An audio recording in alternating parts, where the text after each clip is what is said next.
What is the Roman road of today? It's the internet.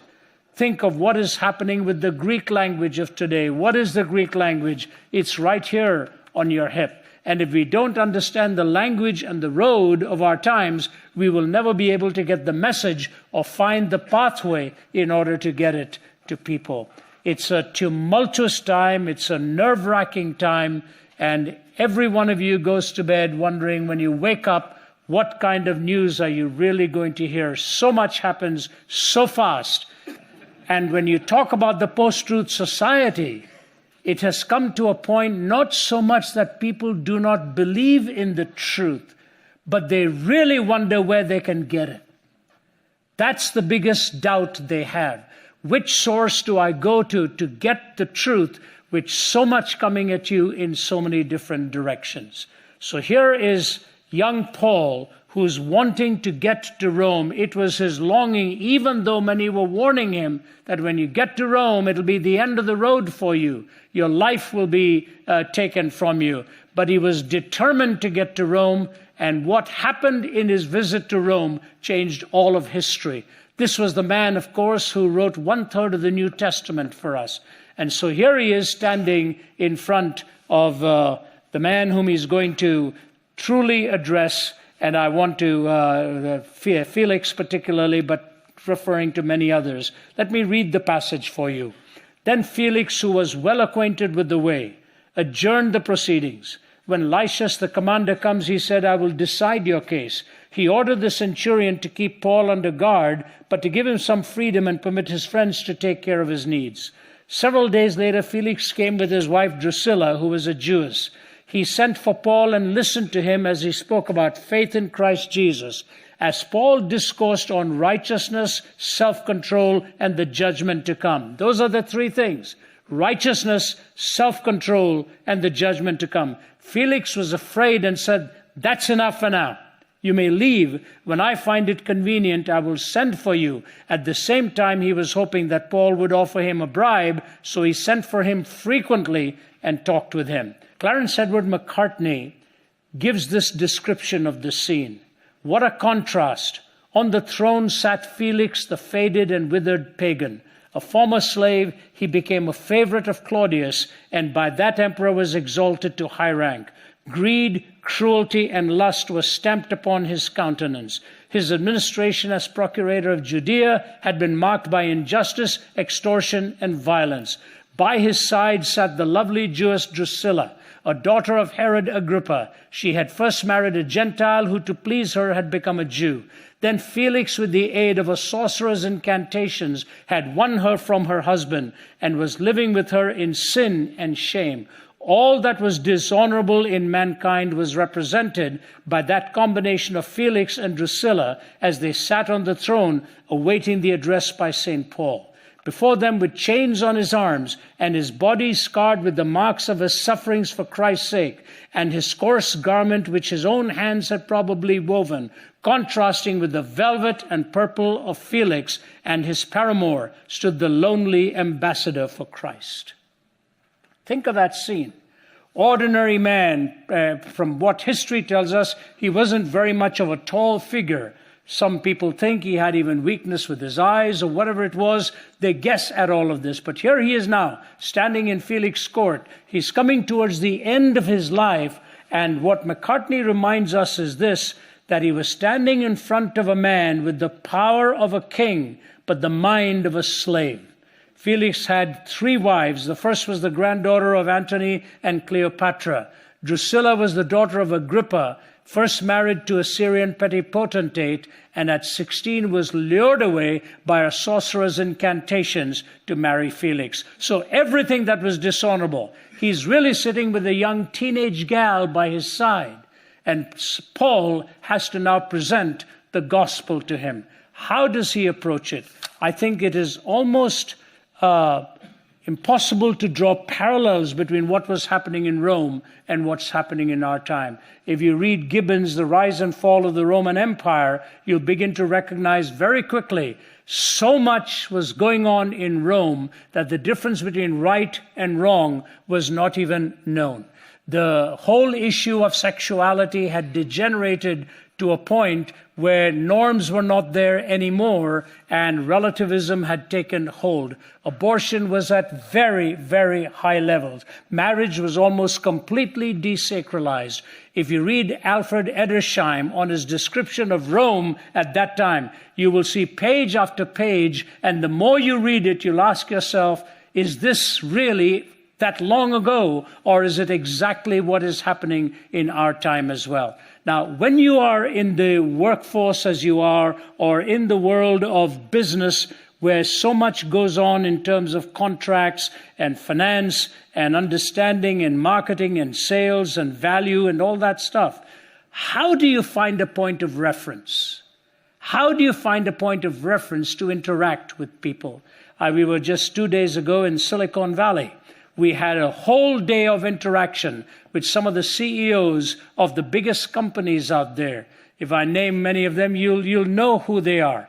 But it was fascinating to listen to the struggle that they have in this time with that sophistication and that control of so much of technology.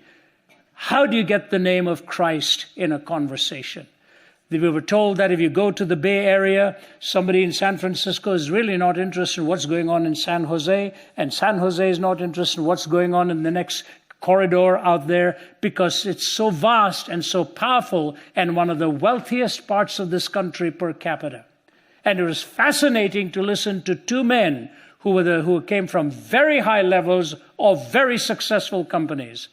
And one of them was asked this question: do your employees, with so many thousand of them, know you are a Christian?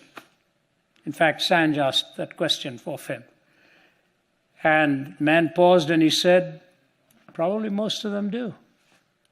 I talk about it very openly. Most of them do. They know that I'm a Christian. And here he is, over thousands and thousands of employees. And then another man from an equally sophisticated company said, when they come and ask me to attend a Bible study, I tell them I can't.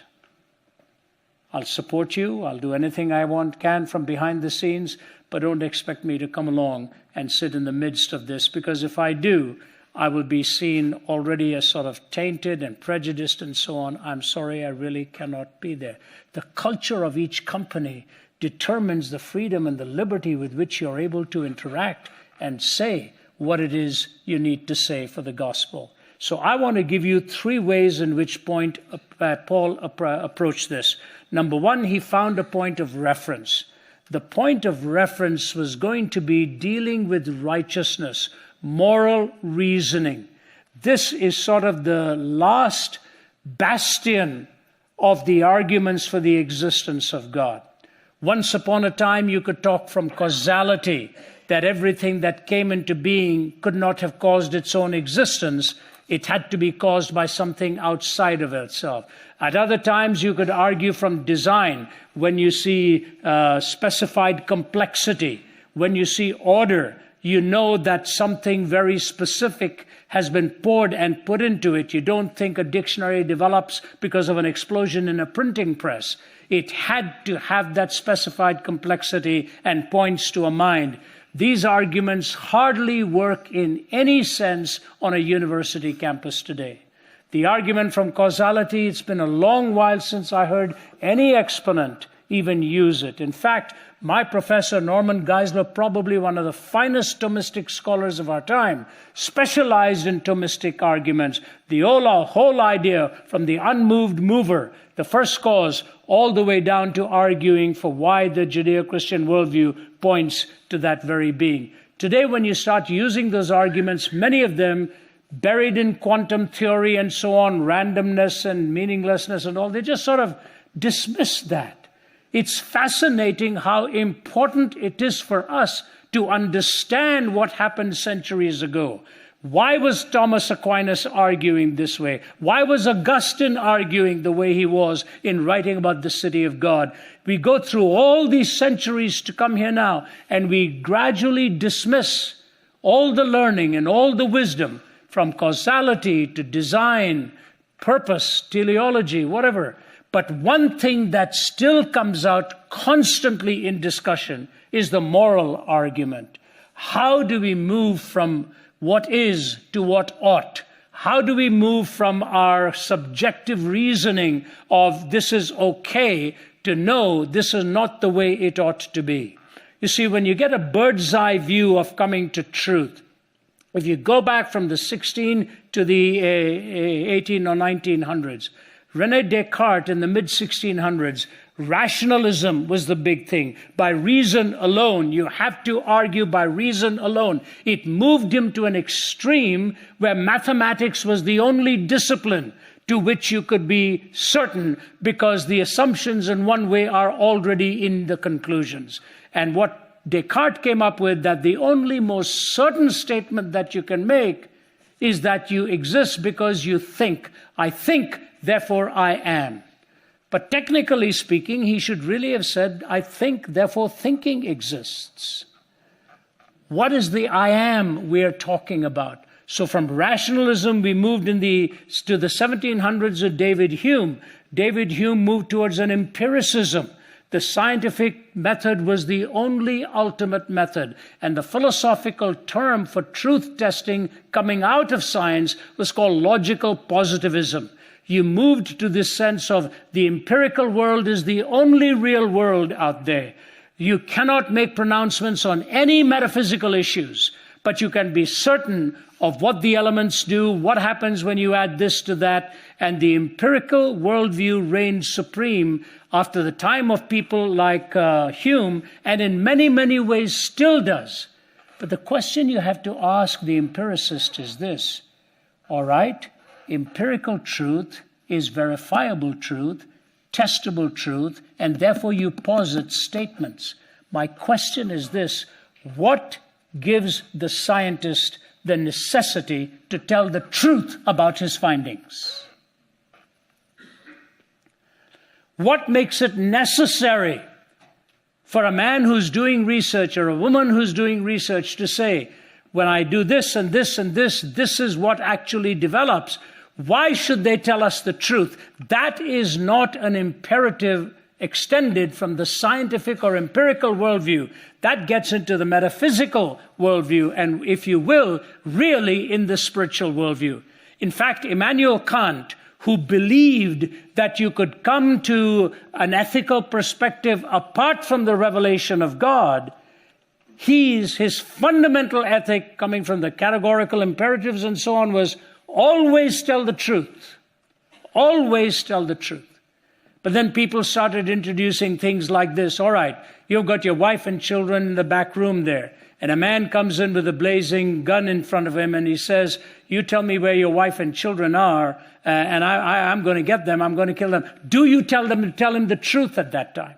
All the theories that developed by bringing in exceptions ended up with dying the death of 1,000 qualifications. So you moved from that kind of categorical imperative to utilitarianism, the greatest number of good for the greatest number of people. If you talk to a Muslim in the Middle East and you talk to a Christian in the West, what the two people think is the greatest number of good for the greatest number of greatest amount of good for the greatest number of people be two very different things. You see, a man talking from ISIS might say, the greatest good for my part of the world is to kill everyone who doesn't bend his knee to the God I worship. And the greatest good for the greatest number of people in the world is if somehow you can get rid of the West and get rid of Christianity. They truly and fondly as ideologues believe that. So from the categorical imperative to utilitarianism, you moved ultimately to the writings of Nietzsche in the 19th century. And Nietzsche was born 1844, died in 1900. He was the son of a pastor. He was a grandson of two pastors. Both his maternal and paternal grandparents were actually in the pastorate. So imagine that, raised in a home of true belief in the supernatural, he rejected it all and coined the phrase, God is dead. And he made the comment, since God had died in the 19th century, what games can we invent in the 20th? Because we used a sponge to wipe away the entire horizon. Is there any up or down left? Will we not need lanterns in the morning hours? His metaphors were poignant. And he went on to say, because God had died in the 19th century, the 20th century will become the bloodiest century in history. He was right. In the 20th century, we killed more people in warfare than the previous 19 centuries put together. Acharya Vinoba Bhave, the Indian sage, said, in the pre-modern world, violence would be relative.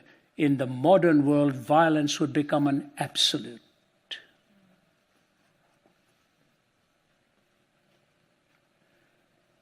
Now, take that metaphor to the war of ideas, a battle of ideas to gain center stage in our culture. Think of the violence we do to people with words. Think of that. Think of how much laceration goes on for the destruction of somebody. And so you watch the news and you watch all that's going on behind the scenes and you say to yourself, I really don't need to watch this stuff before I go to bed because I'm going to lie in bed awake all night after listening to all this arguing and all this back and forth. You see why, ladies and gentlemen? The fundamental question of our time is, where do I get my ethics from? Where do I get my ethics from? And the greatest temptation of the Garden of Eden was posed in a very simple question. Has God really said? Has God really spoken? And it is fascinating that in the temptation of our Lord in the wilderness, the interaction was on what God had said. But a text was taken out of its context and became a pretext. And every response of Jesus to the tempter was from the propositional truth, be gone, it is written, be gone, it is written, be gone, it is written. To you and me, the sacred text is the defining text on the nature and the character of God and the imperatives for my life and my living. That's where we come from in this whole issue of righteousness. But that's why Luther struggled with this thing. And as we are about to end the 500th year of the Reformation, Martin Luther at one point almost cursed God, and he said, it is impossible for me to be a righteous man. I cannot do what you're asking me to do. I've tried. Luther's struggle was not that he was a bad Catholic, but that he was a good one. He struggled with this idea of, how do I find faith? How do I find righteousness? I've toiled, and you sort of up and down, you struggle and struggle, till it dawned on him in that glorious study of the book of Romans that righteousness was not an attainment, it was the gift of the very Son of God, just as faith was in him. You cannot attain it on your own. The righteousness of God comes as a gift, and the covering and the internal imperatives to you. And the temptation that stands out to me in the book of Genesis, every time I read it, I go through the scriptures every year, every time I read those early chapters of the book of Genesis and see violence right in the first 3 chapters there as murder comes into the first family, it all hinged on one question, one command: do not eat of the tree of the knowledge of good and evil. God said, because the day you do it, you're going to die. And the tempter said, no, it's exactly the opposite. The day you do it, you will be as God. The opposite ends of submitting to God or playing God. And what happens when you play God is exactly the kind of world in which we are now living. And Lotz was talking about the fact that we are living in Romans 1. We see ourselves spiraling down, till the heart is shattered and the heart is broken. You know, one of the things I've noticed so much as we've traveled, one of our young men was doing a session in, I think it is either Seattle or Vancouver, somewhere in the Northwest. And he said to me, he said, Ravi, he said, what happened at that conference was so suddenly brought to all of us in a way that we never expected. It was for junior high kids. And this 14-year-old comes to the microphone. And he looks at the panel. My colleagues were on the panel. And he says, I just want to ask one question, and I want your answer to be true. I have just one question. What does my life really mean? He said, I've tried again and again to take my life. I haven't succeeded. Can one of you tell me the truth? What is the meaning of my life? Now, I suspect he's already experienced many things that years ago you'd wait for later years to experience. He's experienced everything. And now he's saying, is this all there is to it? This is what I have to look forward to. The day you and I arrive at the fact that God's commands are meant for our good, and the violation of those commands will end up in destruction, it's one of the greatest triumphs in life to come to. That's why he talks of the law of God being sweeter than the honeycomb. How precious to me are your laws, O Lord. You've been watching Let My People Think with Dr. Ravi Zacharias. We're grateful for your prayers and financial support. If you'd like to know more about this ministry or would like to donate to our efforts, you can call us at 1-800-448-6766 or visit us online at www.rzim.org. You can also stay connected to RZIM through Twitter and Facebook. Our mailing address is RZIM, Post Office Box 1820, Roswell, Georgia 30077. What is our message? Our message is very clear. For God so loved the world that he gave his only begotten Son, that whosoever believes in him should not perish but have eternal life. The fact of the matter is we know what the mission is. We know what the method is, and we know what our message is. Without you, we can't do it. We will love people. We will value and treasure the gospel, and we will remind them it's the only way to change life and to find redemption and hope and build a secure home for the future. RZI will keep its lights on in a dark world. What hope a little light can give.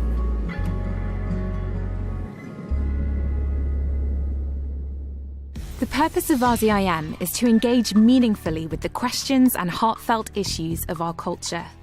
We do that in areas of business, academia, politics, the arts, and media. We live in an age of confusion, and people from every continent are beginning to wonder whether there are any answers to life's biggest questions.